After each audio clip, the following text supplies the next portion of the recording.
Hello, I'm Jackie West, and welcome to Southwest This Week, where we look at news going on around Southwest Riverside County. I'm in Temecula in the newsroom, and right now we're going to check in with some of our reporters to see what we got going on this week.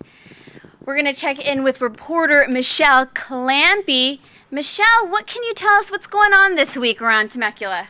Well, I cover schools, and it's a little bit quiet right now because it's summer, but the Temecula School Board is meeting tomorrow night, Tuesday, about 6 o'clock, where they're going to take a look at making some adjustments to how they bus kids to and from school, and the motivation is primarily to save money, but what they're looking at is moving from a bunch of school bus stops to more clustered stops, so the buses will stop fewer places, and they'll get pick up a lot of kids all in one spot.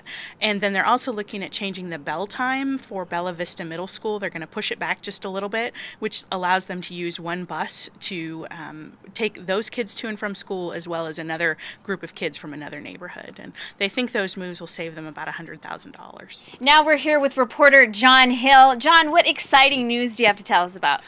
Well, starting to dig into my new beat in Lake Elsinore, and this week there's going to be a town hall meeting about new dock standards on the lake. Now, these are kind of controversial for some people because while the city actually owns the surface of the lake, so they can say what shape your dock needs to be, and a lot of the people who this affects are people who don't live in the city. They live in unincorporated Lakeland Village, so some folks there are upset. They see this as kind of a power grab by the city, and it's going to cost them a lot of money, and some folks even think that this is part of the city going to try to take that neighborhood over and absorb it into the city.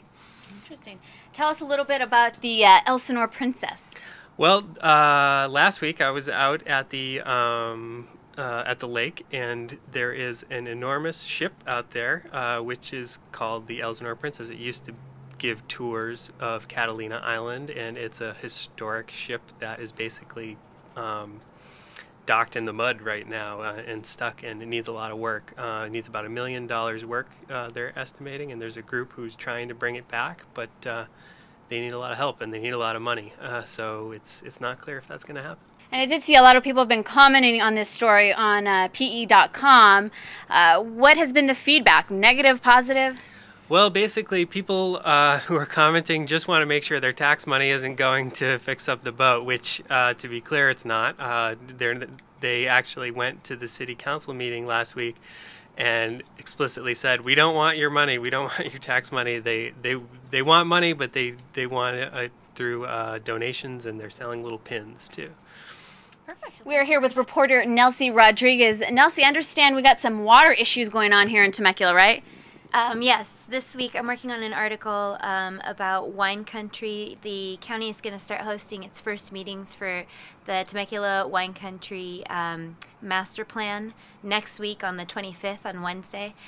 So in advance of that, we're talking to residents who live in wine country, equestrian owners out there, and also winery owners about their concerns for this master development plan. The plan is supposed to bring sewer and better roads out to that entire region. That does it for Southwest This Week. Don't forget to check out PE.com for all the latest news and updates. You can also check us out on Facebook at facebook.com/PE Southwest. I'm Jackie West. I'll see you later this week for Southwest This Weekend.